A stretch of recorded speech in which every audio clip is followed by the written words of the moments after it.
Best Irish music on irishradio.org with Jerry Byrne.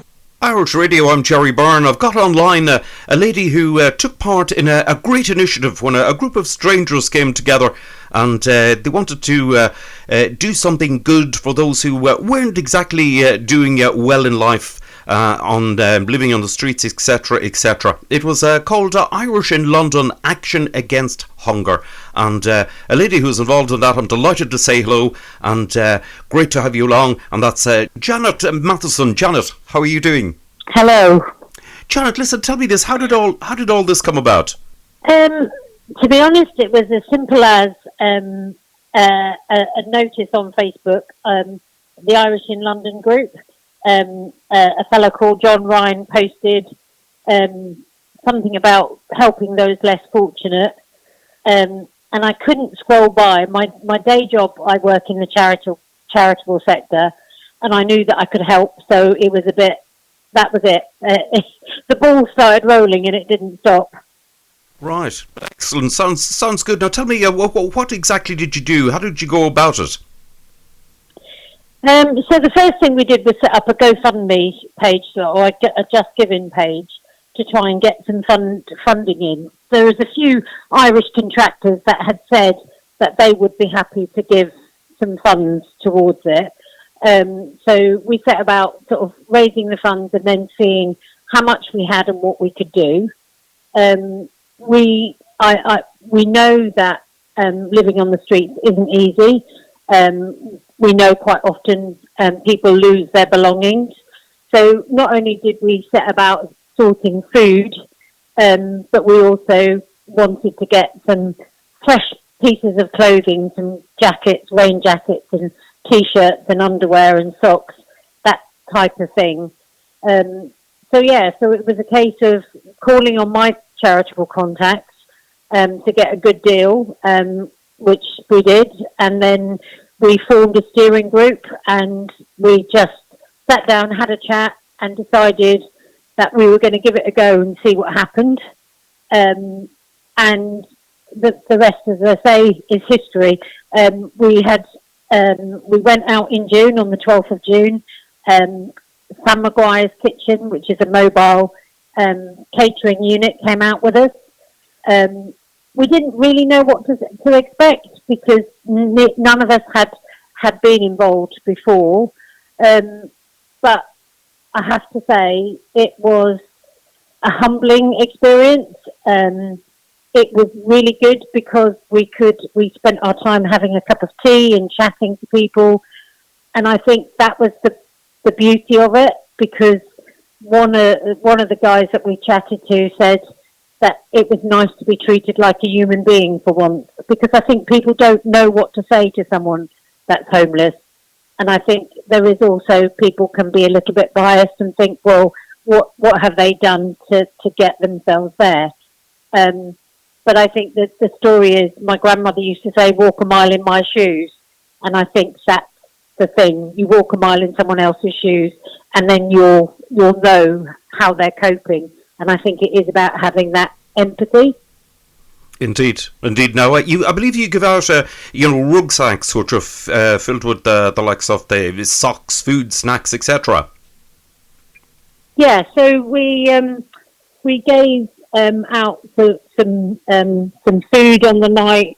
We gave out some waterproof jackets and sort of T-shirts. And the biggest thing that we were getting from people were, if you're all Irish, why aren't we having Irish stew? Because we had gone for easy options in case if we had done a pasta salad or a pasta with tomatoes, etc., and we had done a lentil curry.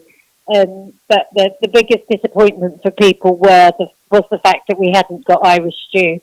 So we're going to be looking at how we can improve our menu going forward.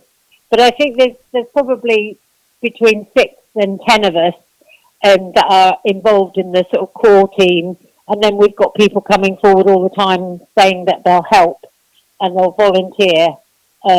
So I think it is a case of watch the space. It's something that I think it doesn't take a lot for us to do, but it's really nice to stop a while with people that are less fortunate and help where we can. We're not going to change it. It's a very complex issue, being homeless. And there is a lot of working poor, which I know there's here and there is in Ireland as well. But you can make a difference on the doorstep that you're on, and that's what we're doing at the moment. Indeed so, and well done on doing it all. Now you're attempting to sort of go back every 4 to 6 weeks. So your next date is Saturday, July the 31st. Yep. So we're planning. We're looking to bring some different things with us because we don't know if we're going to get the same group of people that come to visit us. But we are intending also. I'm going to roll up my sleeves and do some baking, which I don't spend a lot of time baking. But it would be nice to have some cake to go with the cup of tea and the food. And we'll also get some welfare items as well. Things like toothpaste or mouthwash or, deodorant, those types of things that they can easily carry and use. And it makes you actually feel a bit more, I don't know, a little more in control if you have some items that are yours, I think. Indeed. So now, if anybody would like to donate, you can go to it's Irish in London Donate. Yeah, there is a Just Giving page called Irish in London, and you can find us. You can find us on Facebook.